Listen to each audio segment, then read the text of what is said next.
안녕! 성파사랑교회 친구들, 한 주간도 잘 지냈나요? 오늘은 특별히 주일입니다. 좀 얼마 안 가서 또 우리 크리스마스를 맞이하게 될 텐데, 우리 친구들 크리스마스를 기다리면서 기분이 어때나요? 어떤가요? 선생님은 12월이 설레는 이유가 바로 이 12월 25일 크리스마스 때문인 것 같아요. 우리 친구들 크리스마스 때는 무엇을 할 계획이 있어요?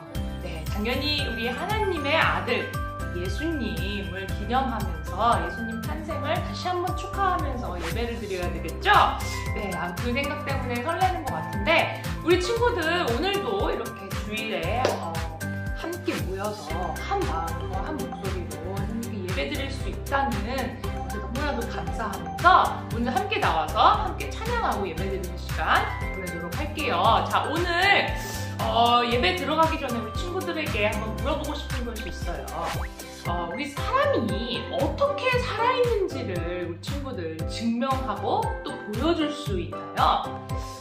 사람이 살아가는 걸 어떻게 증명하나요? 그냥 숨을 쉬고 움직이고 그러면 다 살아있는 거죠.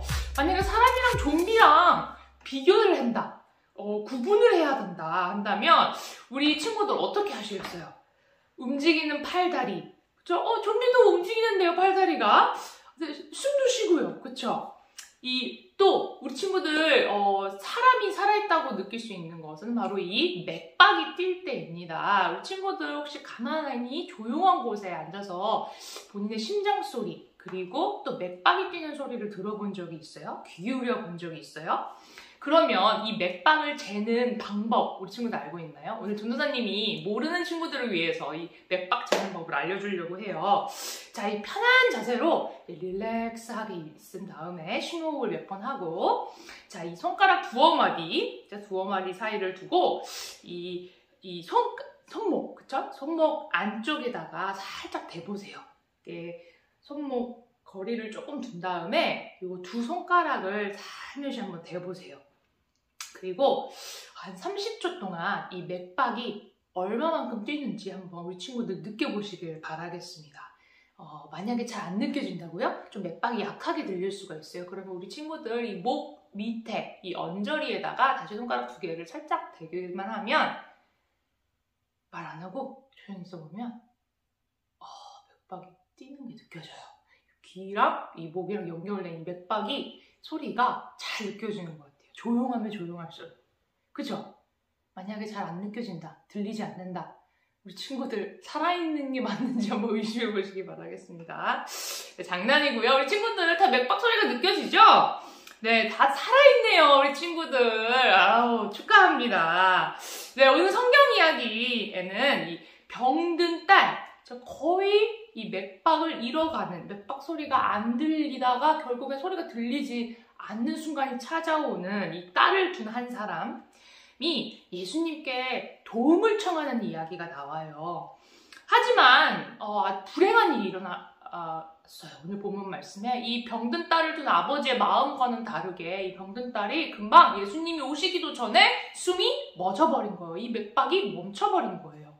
움직이지도 않았어요. 맥박도 뛰지 않았어요. 숨도 쉬지 않았어요. 그 딸에게는 어떤 일이 일어났을까요? 오늘 본문 말씀으로 들어가 보도록 하겠습니다. 오늘 본문 말씀은 마가복음이에요. 마가복음 5장 38절에서 43절 말씀입니다. 마가복음은 신약성경에 있죠? 우리 계속해서 마가복음 보고 있는데, 자, 한번 펼쳐서 함께 준비한 성경책을 펼쳐서 읽어보도록 할게요. 마가복음 5장 38절에서 43절 말씀입니다. 우리 준비됐으면 우리 친구들 한 목소리로 함께 읽어보도록 하겠습니다.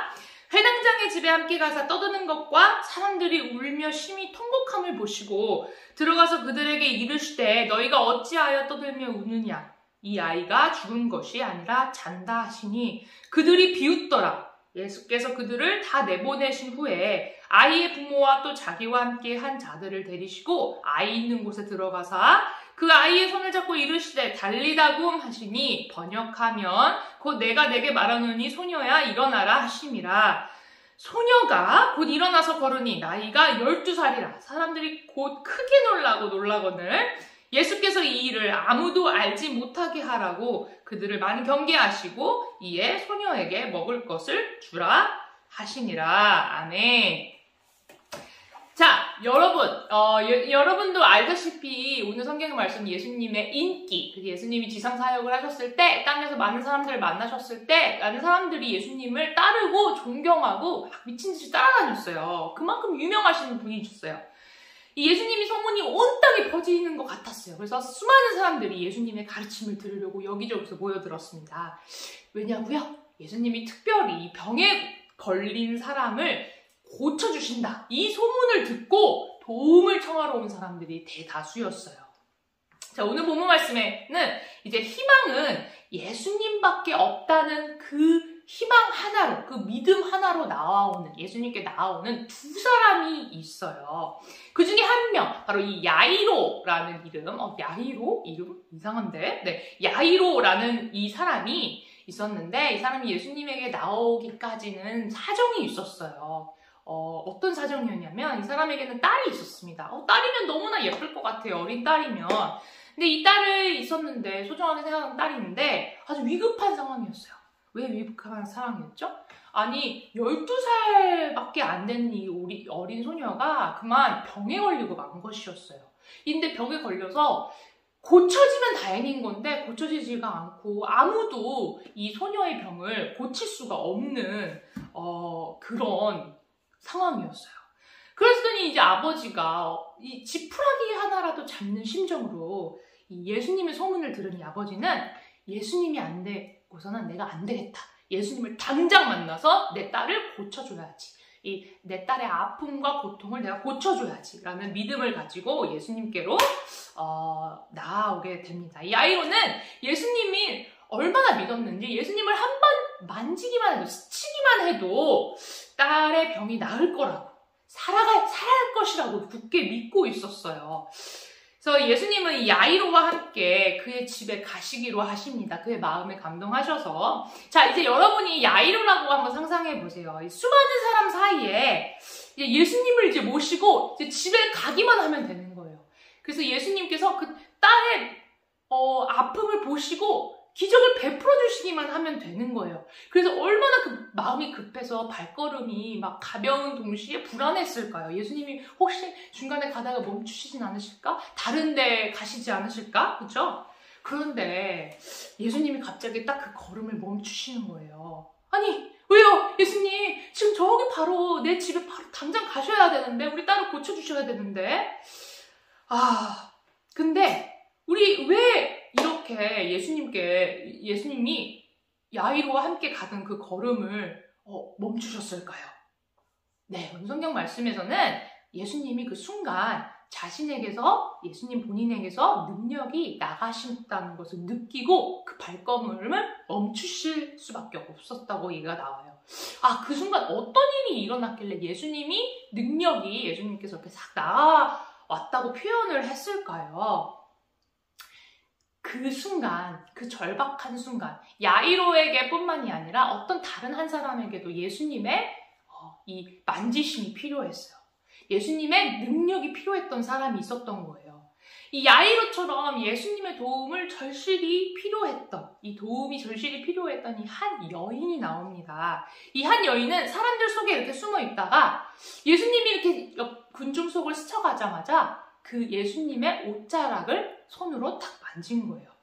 많은 의사를 찾아다니면서 가진 돈을 다 썼지만 이 피가 멈추지 않는 불치병에 걸린 이 여인의 병은 그 누구도 고쳐주지 못했어요.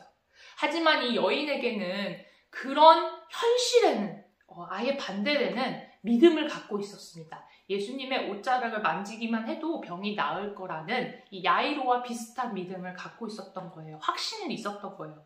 손을 뻗어서 예수님의 옷자락을 만진 순간 어떻게 되었나요? 흐르던 피가 멈췄습니다. 기적이 일어났어요. 여인은 그제서야 자신의 병이 나았다는 것을 깨닫게 되었습니다. 예수님께서 그 자리에 멈추시고 뒤돌아보셨어요. 여인은 그제서야 예수님께 나와서 본인이 있었던 일, 자기의 사정을 다 예수님께 사실대로 이야기했습니다. 그러자 예수님께서는 어떤 말씀을 하셨나요? 딸아, 내 믿음이 너를 구했다. 이제 안심하고 돌아가도 돼. 이제 그 병 때문에 넘어지지 않아도 돼. 이제 그 병에서 벗어나서 건강하게 사렴 라고 말씀하셨어요. 얼마나 행복한 일이에요, 이 여인에게는. 그쵸? 이 여인의 인생을 바꾸셨던 거예요, 예수님께서. 그 고통에서 구원해 주셨던 거예요. 그런데 그 순간 안 좋은 일이 일어났어요. 좋은 일이 일이 일어난 반면 안 좋은 일이 일어났습니다. 어떤 일이 일어났나요? 예수님과 여인이 그렇게 아름다운 대화, 은혜로운 대화를 나눌 수 있는 동안 그만 야이로의 집에서는 사람들이 통곡하고 울만한 일이 일어났어요. 여러분 어떤 일이 일어났는지 예상하셨습니까? 네. 야이로의 집에서 사람들이 와서 야이로에게 당신 딸이 그만 죽었다. 숨이 멎어버렸다. 더 이상 너와 나같이 산 사람이 아니다. 이런 소식을 전하게 되었습니다. 그 소식을 들은 이 딸의 아버지 야이로는 얼마나 기분이 안 좋았을 거예요. 처참했을 거예요. 그 자리에서 털썩 앉아서 울 수밖에 없었을 것 같아요. 그리고 그 야이로에서 집에서 온 그 사람들, 이웃들은 와서 어차피 너 이제 다 지난 일이야. 이제 죽었잖아. 이제 인정해. 받아들여. 현실을 받아들여. 이제 예수님 모시고 올 필요 없잖아. 예수님 바쁘신 분이니까 그만 돌려보내자. 놓아드려. 라고 이제 제자들과 함께 그렇게 얘기를 했어요. 아이를 살리기에는 너무 늦었잖아. 라고 얘기를 했던 거예요. 그 말을 들은 야이로의 마음은 얼마나 슬펐을까요? 예수님이 저기까지만 가시면 됐는데, 그쵸? 그런 마음을 아셨을 거예요. 그 누구보다 이해하셨을 거예요, 예수님께서. 아이를 살리기에는 너무 늦었잖아. 그쵸? 하지만 예수님께도 늦었을까요? 아이를 살리기에는 너무 늦은 시간이었을까요? 아닙니다. 예수님은 그렇게 슬퍼서 어쩔 줄을 몰라 하는 야이로에게 말씀하셨어요. 두려워하지 마. 무서워하지 마렴. 그 아이는 지금 죽은 게 아니라 그냥 자는 거야. 사람들이 비웃었어요. 그 말을 듣고, 왜냐면 현실적으로 말이 안 되는 건데 밑밥도 뛰지 않고 움직이지도 않고 그만 그 오랜 병에 시달리다가 죽은 아이가 무슨 잔다는 얘기입니까? 하지만 예수님은 그들의 말을 신경도 안 쓰시고 야이로의 집으로 가서 죽은 소녀의 손을 잡아주십니다. 그래서 예수님께서는 이 아이에게 일어나라 라고 말씀하셨어요. 정말 죽은 사람한테 일어나라고 보통 하지 않잖아요. 그쵸? 우리 친구들 자는 사람한테 일어나 하고 깨우잖아요. 그쵸? 그렇게 자는 사람처럼 대하는 우리 예수님. 그쵸? 너 지금 자고 있을 뿐이야. 일어나렴. 달리다굼 하고 얘기하시자 어떻게 됐을까요? 그 예수님 말씀이 어떻게 됐을까요? 현실로 일어났어요. 그렇게 됐어요, 여러분. 맥박이 멈췄던 소녀의 맥박이 다시 뛰기 시작했어요. 죽었던 소녀가 정말 잠든 것처럼 예수님의 말처럼 눈을 뜨고 숨을 쉬고 심장이 뛰기 시작했습니다. 그리고 그 소녀는 그 자리에서 일어났어요. 야이로와 아내는 그 광경을 다 지켜보고 있었어요. 어떤 기분이었을까요? 너무 행복했을 것 같아요. 이런 일이 하고 놀라우면서도 예수님께서 내 죽은 딸을 살리셨다는 그 마음이 현실이 믿기지 않으면서 너무 행복하고 감격스러웠을 것 같아요.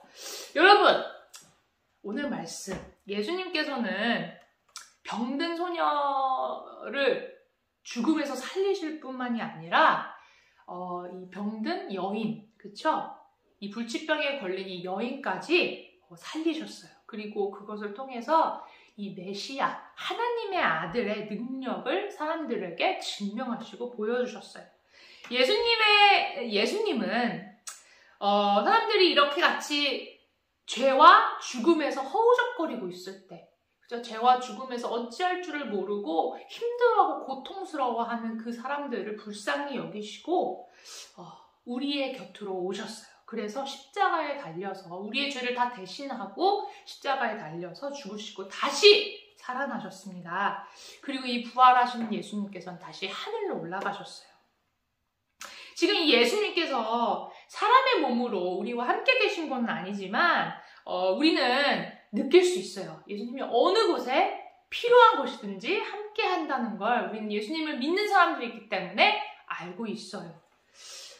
그리고 우리는 때마다 하나님께 기도합니다. 병든 자와 다친 자를 살려달라고. 그쵸? 그리고 우리가 지금 힘든 상황이 있으면 예수님께 다 내려놓고 도와달라고 이 도움을 청하는 기도를 할 수 있어요. 하나님은 하나님의 아들 예수님을 통해서 우리의 죄를 이미 다 용서하심으로 우리의 가장 큰 병을 고쳐주셨어요. 그쵸? 그럼 그 예수님의 우리는 예수님을 믿고 있습니다. 그래서 우리는 어떤 죄를 지었든지 어떤 아픔이 있든지 어떤 병을 만나든지 예수님께 나와서 도움을 청할 수가 있어요. SOS를 칠 수가 있어요. 그래서 우리가 무언가를 열심히 해서 우리 노력으로 예수님의 도움을 얻어가는 게 아니에요. 그렇죠? 돈으로 예수님의 도움을 사는 것도 아닙니다. 그냥 예수님을 믿고 예수님의 능력을 믿고 오늘의 말씀에 나오는 그 기적을 베푸신 예수님, 그 여인 하나, 그 아이 하나에게 베푸셨던 그 기적을 우리에게도 베푸셨던 그 예수님을 우리는 믿고 필요할 때, 도움이 필요할 때 언제든지 예수님께 도움을 요청할 수가 있어요. 그리고 그 예수님은 우리들에게 많은 것을 바라지 않으세요. 믿기만 해. 너의 믿음이 필요해. 그렇죠? 믿기만 해라고 말씀하십니다. 누구를요? 무엇을요? 바로 예수님 한 분만을요. 그런 예수님은 사람들의 어떤 문제를 해결해 주시나요? 사람들을 병을 고치시고, 그쵸? 아픔을 만져주시고, 그리고 어려운 상황 가운데서 건져주세요. 하지만 그것보다 제일 중요한 우리의 힘으로 절대로 해결할 수 없는 이 죄의 문제를 해결해 주세요. 그리고 우리를 죽음에서 건져내 주세요. 오늘 말씀 속에 우리 소녀의 아버지와 여인이 믿음으로 예수님을 스치기만 해도 내 병이 낫는다. 내가 도움을 받을 수 있다라는 그 확신과 믿음으로 예수님께 나아왔던 것처럼 우리 모두도 오늘 세상에 살면서 예수님의 도움이 너무나도 필요해요. 우리 친구들 지금 도움이 필요 없다고 생각할 수 있지만 계속 살다 보면 도움이 필요한 순간이 언젠가 반드시 찾아오게 될 거예요. 그럴 때마다 기억했으면 좋겠어요. 모든 죄, 죽음에서 우리를 고쳐주셨는데요. 어떤 상황이든 예수님께서는 우리와 함께 하실 거라는 그 믿음, 그쵸? 믿음을 갖고 우리를 다시 살게 해주신 우리 예수님, 그쵸? 그리고 세상에 힘든 일이 있고 아픔이 있지만 그것조차 예수님께서 다 가져가시는 그런 귀하신 우리 아버지를 믿고 나아가는, 그리고 우리 친구들이 되는 그런 귀한 우리 하나님의 자녀 되었으면 좋겠습니다. 그래서 우리가 예수님께서 우리를 어떻게 구하시는지, 어떻게 우리를 치료하시는지 우리 친구들 직접 경험해 보았으면 좋겠어요. 우리 삶에서 직접 경험해 보는 그런 순간들이 매일매일 있었으면 좋겠습니다. 우리 친구들 오늘도 이런 하나님의 선물 예수님을 우리에게 주신 것에 감사하면서 오늘 또 함께 또 감사 축복 기도로 하나님께 나아오도록 하겠습니다. 기도하겠습니다. 하나님 아버지 감사합니다. 오늘도 이렇게 복된 소식을 우리 주일날 주일 예배를 통해서 우리에게 들려주실 수 있게 해주심을 감사드립니다. 하나님, 제가 비록 연약하고 할 수 없는 것들이 너무나 많아서 예수님의 도움이 필요하지만 예수님, 내 도움이 필요하다는 사실을 알기도 전에 나를 아시는 분, 내가 뭐가 제일 필요한지 아시는 분을 믿고 우리의 삶이 예수님의 믿음으로 충만해지는 그런 친구들의 삶이 될 수 있도록, 그리고 전도사님, 선생님들 삶이 될 수 있도록 여기서 축복하시고 내 길을 인도하여 주세요. 이 모든 말씀 예수님의 이름으로 기도하였습니다. 아멘. 우리 친구들 다음 주에도 이렇게 온라인으로 비대면으로 함께 찾아오도록 하겠습니다. 같이 예배 드릴 때 또 우리 친구들 성경책도 준비해 주시고 기도도 해주시고 또 시간이 나면 찬양도 들으시고 아주 풍성한 일요일 보냈으면 좋겠어요. 그러면 우리 친구들 다음 주에 만나요. 안녕.